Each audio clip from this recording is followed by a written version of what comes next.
Hello everyone, this is Tracy from Inspired Chi, and I am bringing you your full moon in Libra reading. If you're stumbling upon this much later than the date that this was put out, or even much later, it's okay because it's only just using the energy of the moon to do the reading. It is a timeless reading. You can do a pick a card whenever you do come upon it. If the message doesn't resonate for you, please don't force it.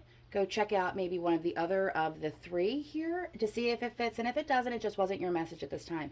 When I put these readings out, I never know who's going to see them, but Spirit does. So I am safe in the assumption that it gets to where it needs to go, to the people that need to hear it. And while I do appreciate you tuning in and your support always, if you make it fit, it can make things more confusing for your own intuition. So we don't want that to happen. If you're new to pick a card reading, you're going to choose from 1, 2, or 3. There is a thumbnail with this video, or if it was posted to Facebook and that's how you found it, you will look at that thumbnail, see where you're drawn, and focus in on your pile. It will be 1, 2, or 3. I just want to make another quick announcement that it has been a very long time since we have started doing in-person readings. I myself am going to start booking in-person readings for April, and I will let you know that it is already a little bit booked up. So if you want to get an in-person reading, I would message over at www.inspiredchiradio.com to set that up. If you're happy with the distance readings that we've been doing the whole pandemic, there has not been an issue in connection. We've definitely been still able to do those readings and connect with you personally. So we will still be doing that throughout. There is a difference in price, and I'll put some additional information in the box below this video. I also would like to say that I hope that all of our Jewish friends had a very happy Passover. And because this video is coming out right smack in the middle of Passover and Easter, I also would like to wish our Christian friends a very happy Easter. The last video that went out was spring equinox, and there has been a lot of changes and restoration of balance. I hope that's what's going on in your world. But because we're talking about the full moon energy, what we're going to look at is some things that might be coming in for you to remove from your life, energies that may no longer serve you, or things and secrets coming to the surfaces that you may have to deal with, plans that may have to be tweaked. So that's the energy of the full moon in this reading. Please go to your corresponding reading at 1, 2, or 3. Hello, twos. I'm doing your reading today with the Wild Unknown Tarot, the Moonology, and the Queen of the Moon Oracle. And I have to tell you, I don't usually read with the Wild Unknown Tarot. I've had it for a while. I bring it out every once in a while. I was feeling it today. But it's pretty interesting because, and I'm just going to read it how it comes out in the reading regardless, but in the last reading that I did for Wands, this to me was the 6 of Wands. And it looks to me that you're getting the 6 of Wands. So I wonder if there's two. I wonder if I'm just wrong. I probably am just wrong, but that's okay. I'm reading it the way that I see it because that is how Spirit intends me to read it. Which, if you've ever done an intuitive oracle class with me, that is how I read. So I just find it kind of funny. Meaning you might have messages in the first video that you might want to check out. But I have two dirty words in your reading right off the fact, right? We have balance and we have temperance. And I will let you know that a lot of times when I'm doing these readings, I always pick two for myself. Obviously, I don't see the cards ahead of time. So, and I have a hard time giving myself messages. So I kind of always just tell Spirit, well, if you have a message for me, it's going to probably be in with the twos. And I try and be as objective as possible. So when I say they're dirty words, I'm telling you this because we've heard it a million times, right? You need to bring things into balance. You need to have temperance, which they are different, right? So from the Queen of the Moon Oracle, you're getting balance, okay?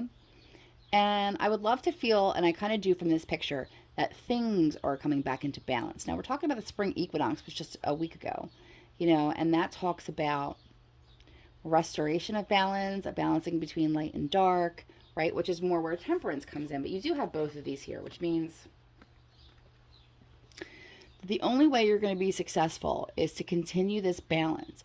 And if there's anything that's throwing your balance off, to be very honest if it's coming from you or if it's coming from outside sources. And if you can eliminate it, eliminate it.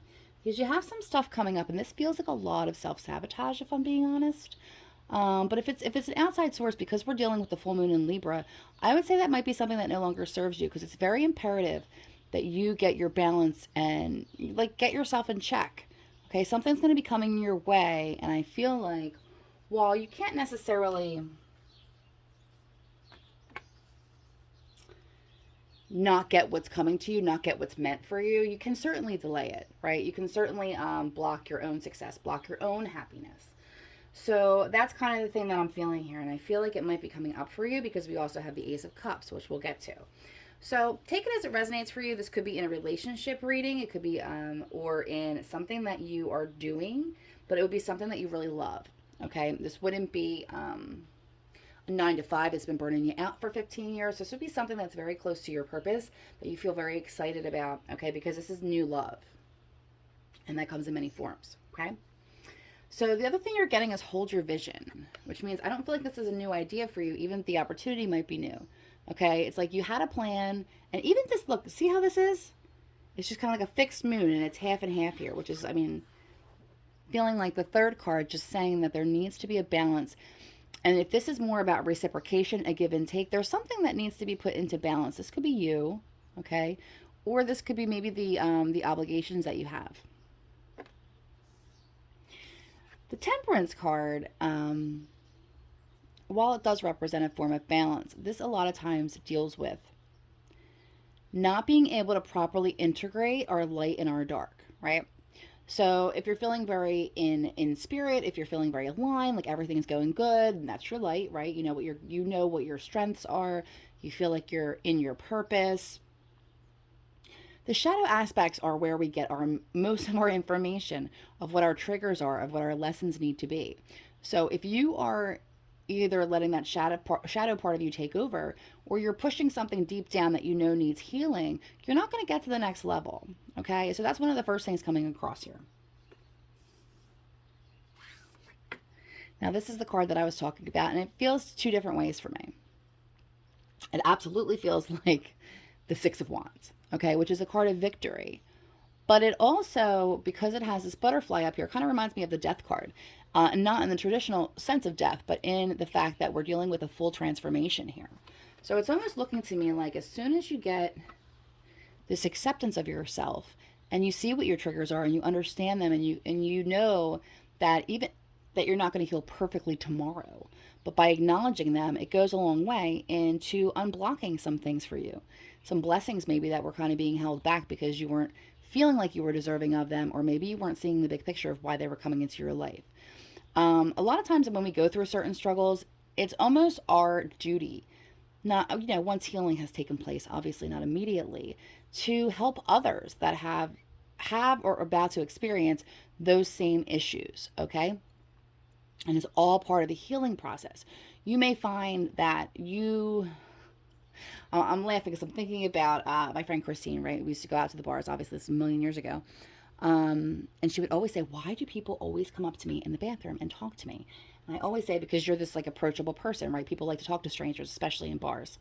And they're able to just kind of unload and say what's kind of bothering them. And she looked like this very approachable person who would be able to just hear them. But if you see a pattern, if this is how you are, right? If people want to come to you for advice or they're always talking to you, pay attention to the patterns of people that are coming for your advice and help. A lot of times you will find that it is something that you've experienced your dark time, your lessons that you had to go through. And maybe they're not extremely painful for you anymore because they've healed, but using the knowledge and the wisdom that you've gained from that to help other people through it and teaching them that there is no way around it, you have to go through it. And I feel like you're experiencing that again. Luckily, I do see you coming out of it, right? Because we have the Ace of Cups here. If you hold your vision, we're coming towards the Ace of Cups, which is potential for love, okay? Potential for happiness. My cup runneth over. Just feeling absolutely blessed, okay? And this energy is coming your way. Again, this could be in love. This could be something you love to do, an opportunity, a place. This could be a new home if you really want to, find a place that you absolutely love and you start this new love and growth with your space even, right? The danger here is the heartbreak card. Okay. And this doesn't feel like to me like, oh, there's new love and immediately my heart is broken. Okay. By the outside force, the outside. This feels like to me, this is triggering for you. So sometimes even when really good things happen to us, right, it still triggers us. So if you're a person who doesn't know how truly to be loved because maybe you have not been loved the right way, maybe the presentation of love, no matter how much you wanted it, and no matter how much you went out to seek it, when it actually arrives, we might go into some self defeating behaviors, right? We might get triggered from past heartbreaks. We might worry that this is going to happen again, okay? Is this job too good to be true? Is this house going to, am I going to foreclose on this house? Like, what is going to go wrong is what's coming in here. And obviously, going to this energy from this energy is not pleasant,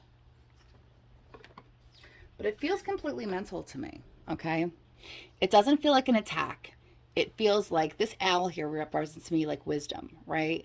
And it's like you're not using your wisdom. You're using, see, this sword is, in defense of something that may not happen, might not be coming towards you, is more of an inner conflict. But when we deal with swords too, it's because you're all wrapped up in your headspace, okay? So, and this is very, the sun being the, I think in this deck it is actually the page, okay? It's also coming from a place of immaturity, okay? So, restore balance in your life, accept the light and dark of you, and understand that even presented with an opportunity, even when you're presented with good stress, we can still get into a place of self-sabotage, and that's kind of what this feels like to me, okay? So I hope this resonated for you. I hope this is helpful, and just hold your vision very clear. You do have victory. You do have a beautiful energy coming in here, but it's almost like you're going to kind of come right back into this defensive stance that maybe there's no reason to have, okay? And if there is, you'd know it. But I want you to really clear yourself of the fact that, is this because of a trigger? Is this something that's happening mentally? Maybe if you're about to send a crazy text message because you're having your own inner conflict in your mind, maybe sleep on it, okay? Maybe before you send that email pulling out of what just made you really happy, sleep on it, okay? And see if it's something within you that is struggling with being deserving, or struggling with, especially if you had a very difficult relationship, some PTSD from the past that's coming up as a trigger. So good luck.